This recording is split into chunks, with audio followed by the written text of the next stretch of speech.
Wekî meha lehengî hatiye pênasekirin meha Gulanê. Serî de hevallo İslamiyetê de dibêjin şehîd, em wekî kurmancî dibêjin cangorî, leheng, en qehraman. Cangoriyê me hemî lehengin. Rastî çi şorişan de ev taybetmendî tune ye.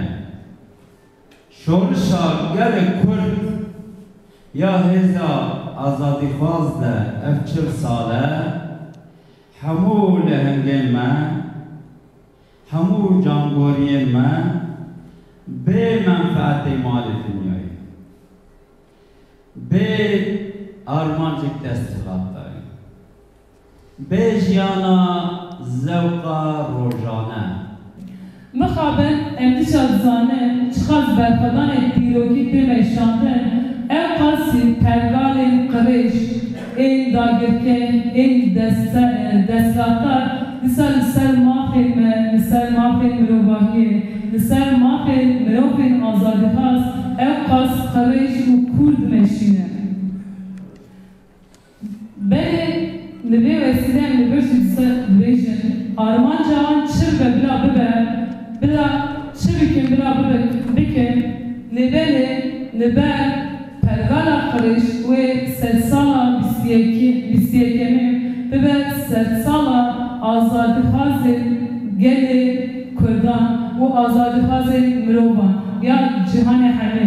Em li bir dîsa dibêjin sedsala yekemî dibe bibe azadiya jinên Kurd û em jî dibe hem pêşengiya jinên Kurd hem jî mînaka azadiya cîhanê dimeşîn û dibe vesîleya azadiyê jî.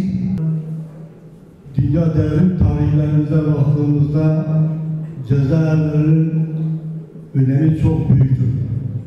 Yani tüm sistemler, devletler, sömürgeciler kendi varlıklarını sürdürebilmeleri için mutlaka kendilerine uygun, kendileri için tehlikeli gördükleri önderlikleri, arzuları ya da bir hareketin sempatizanlarını çeşitli yollarla ya savaşlarla ya cezaevlerinde baskıyla, işkenceyle, deforme ederek ya da kandırerek kendi amaçlarına ulaşmaya çalışmışlardır. Yani tüm dünya tarihlerine baktığımızda cezaevleri tarihi oldukça eskidir. Bu açıdan tüm ulusal kurtuluş hareketlerine baktığımızda ya da dünya devrim tarihlerine baktığımızda başta cezaevleri daha büyük önem kazanmaktadır.